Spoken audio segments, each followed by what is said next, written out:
आज है उत्तराखंड का लोक पर्व खतड़वा, जिसके बाद लग जाता है पहाड़ों में असौज। तो यह असौज का स्वागत करने के लिए बनाया जाता है। तो असौज के महीने में ना दरअसल घास काटी जाती है, यानी गज्जो काटा जाता है।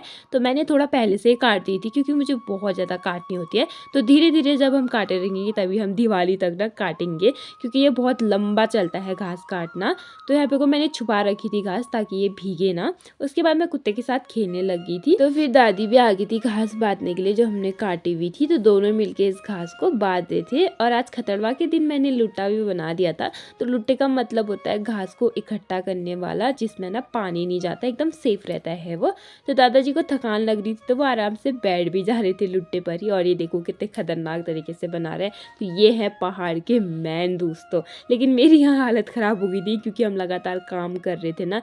तो थकान तो दादा दादी को भी हो रही होगी, लेकिन फल देखो, ये था हमारा फल जो हमने मेहनत की हुई थी। तो दोस्तों असौज का मतलब तो आप सभी लोग समझ ही गए होंगे। अभी अभी दादाजी ने पहला लुट्टा बनाया था और अब चले गए हैं पेड़ में दूसरा लुट्टा बनाने के लिए। तो ये लुट्टा मड़वे का था, जो मड़वे का नलव होता है।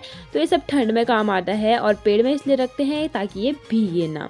फिर हमको बनानी थी आज बूढ़ी, तो मैंने सोचा आज मैं ट्राई करती हूँ फर्स्ट टाइम। लेकिन भाई ये मैंने क्या बना दिया, ये अजीब सी बन गई थी। तो इसमें सुधार कर लिया था मेरी दादी ने, उस पर फूल भी लगा दिए थे।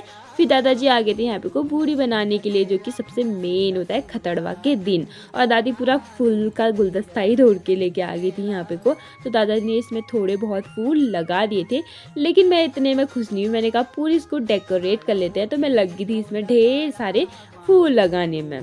फिर हमने इसको गोबर के साथ रख दिया था। तो दादी यहाँ पे गोबर लगा दी। फाइनली हमारी बूढ़ी बनके तैयार है। कैसी लग रही है कमेंट में मुझे बता देना दोस्तों, और आप लोगों की कैसी बनी ये भी बताना।